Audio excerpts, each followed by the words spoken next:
Hello, my internet peeps. How are you today? This is Scott Rideshare, and welcome to my channel. If this is your first time here, if you've been here before, welcome back. So today I want to tell you two stories where I literally left passenger. Two different guys, two different rides, and I left them in the middle of a ride. I hope you find them funny. Anyway, before I begin that, I did want to say to everybody who watches has been watching my channel that I'm sorry I hadn't posted a video in a long time. I meant to take some time off. I didn't mean to take that much time off. I had some personal things to take care of. Some of it bad, but most of it really good. In a way of example, this bookcase that you see back here, you may or may not have noticed I didn't have before. So it makes things handier for me when I'm over here at this desk. Anyway, another thing is that, and hopefully you did notice, is the quality of this video. I sincerely hope you notice how much better it is now.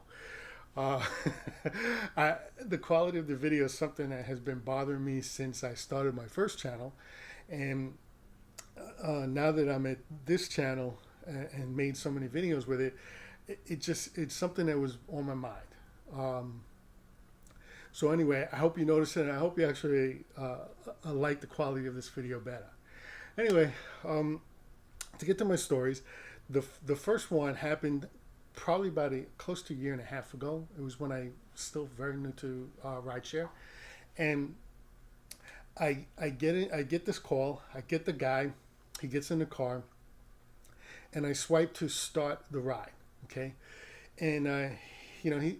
Nice enough guy. He says, "Oh, we're going to the liquor store. I'll need you to drop me off there and then take me back," which is fine, no problem. Except he didn't have the multi-stops on, so I said to him, "You can add multi-stops." And he said to me, "Well, really, there's no time." And I'm looking at the app, and it says that I'm going to mess this up because it's a long time ago. I apologize. But it says that I'm either 23 miles away or 23 minutes away. I forget which one it was. But I do remember the 23. He goes, I just wanted to go to this liquor store and I accidentally put in the wrong destination. Now, I got red flags going all over the place. And and the reason why is because I have picked people up and dropped them off where it was outside of the app. And I got screwed. I didn't get paid for it.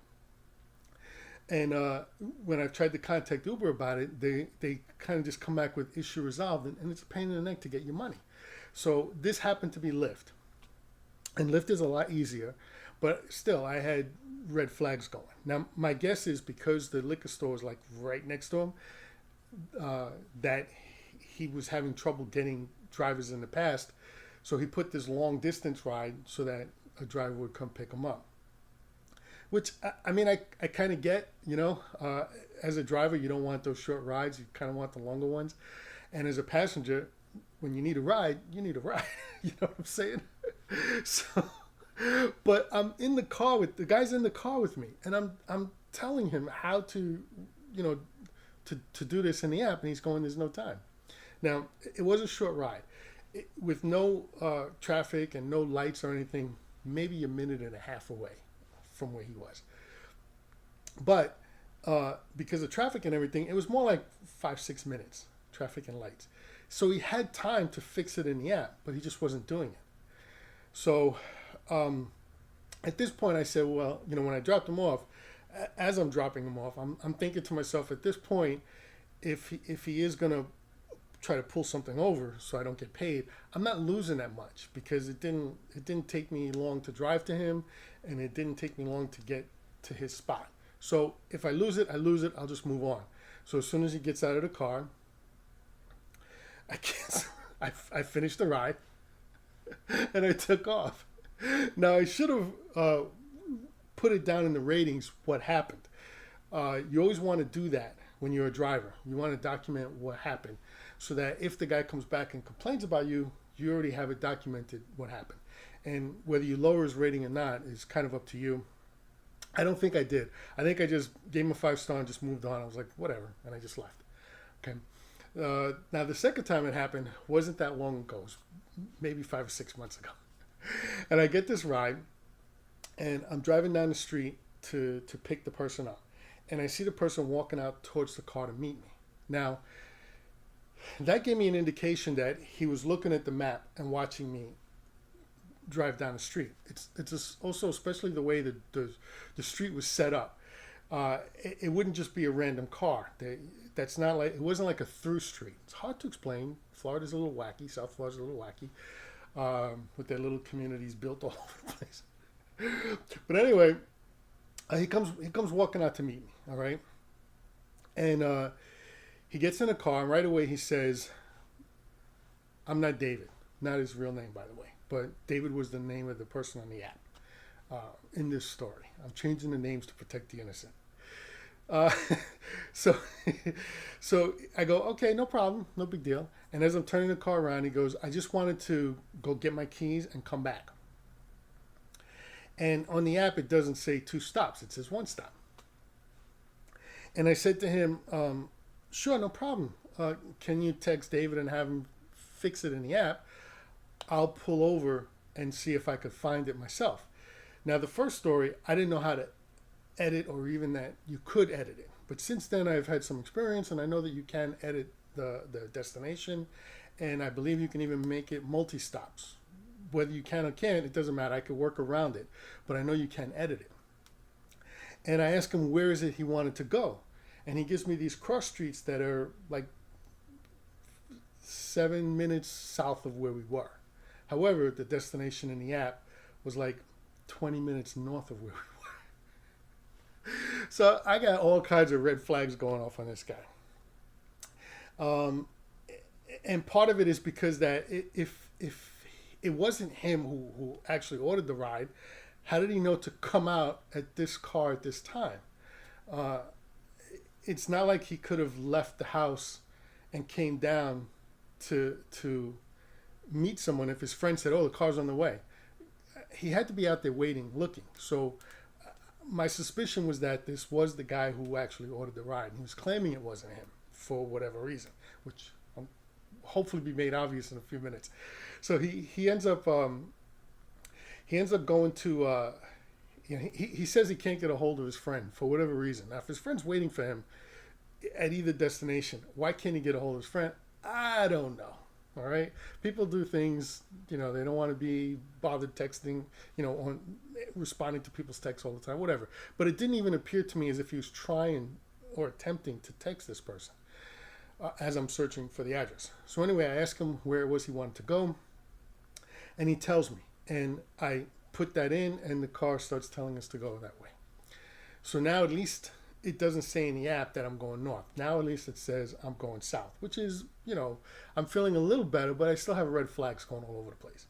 Now as I'm approaching the destination, which he didn't have the address for, again, he just gave me cross streets for. He tells me, oh, listen, I need you to go this way instead. So now he's going outside the app again. And as he's telling me where to turn, I'm noticing that where he is a well-known drug dealer hangout. I mean, if you know the mean streets of South Florida, you know that if you want to score some drugs, you go to that area. Not that I ever have, I just know things, okay? And he asks me to stop, and he goes, I'm going to go into this place right here, and I'm going to pick up the keys, and I'll be right back. I go, okay, sure. So I'm waiting. Meanwhile, these red flags are going off. And he walks past the place he told me he was going to go into.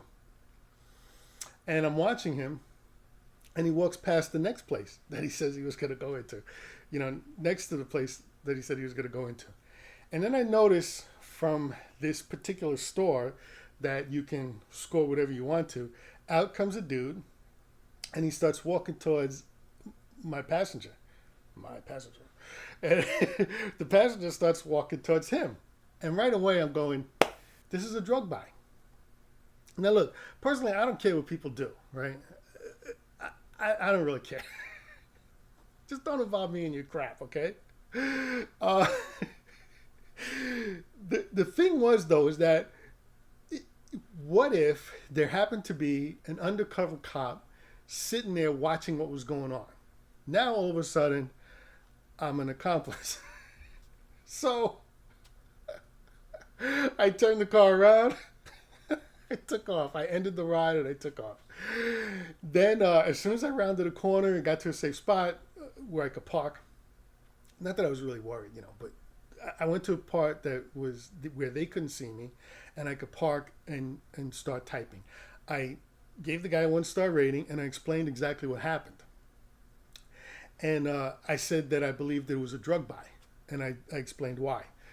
And then I did get a response from Lyft, and they were asking me for further details. And all I really did was went back to what I had initially wrote. I copied it, I pasted it into the email back to them, and then I made a few adjustments, giving them a little more details. And then their response was, "We're sorry you had to go through that." Okay. Well, the good thing is that because I gave him a 1-star, Lyft will never pair me up with this person again. Whether he was doing a drug buy or not, I don't have any proof, but I believe that's what happened. It was a drug buy. So anyway, my tip to you, fellow drivers, is to go ahead and make sure you document whatever it is you're doing. I believe the first one, I got, my ratings started dropping in Lyft right around this time. And I believe it was because of things like this gentleman here. A couple of other things, but I never really explained to Lyft what was going on. The second one, I don't believe my rating dropped at all, because I believe they took into account the fact that I went ahead and did it. And I still got high ratings either way. I never got in danger of being deactivated.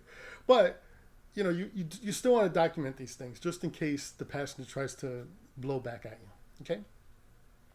Well, I hope you enjoyed the video. I hope you thought this was funny. Tell me what you think. Please like, subscribe, share, and then comment right down below. Comment. Tell me maybe one of your stories where you drop passengers off, or maybe you as a passenger were innocent. Something happened and the driver left you. Tell me about that story down below. I'd love to hear it. Anyway, this is Scott Rideshare. Have a great day.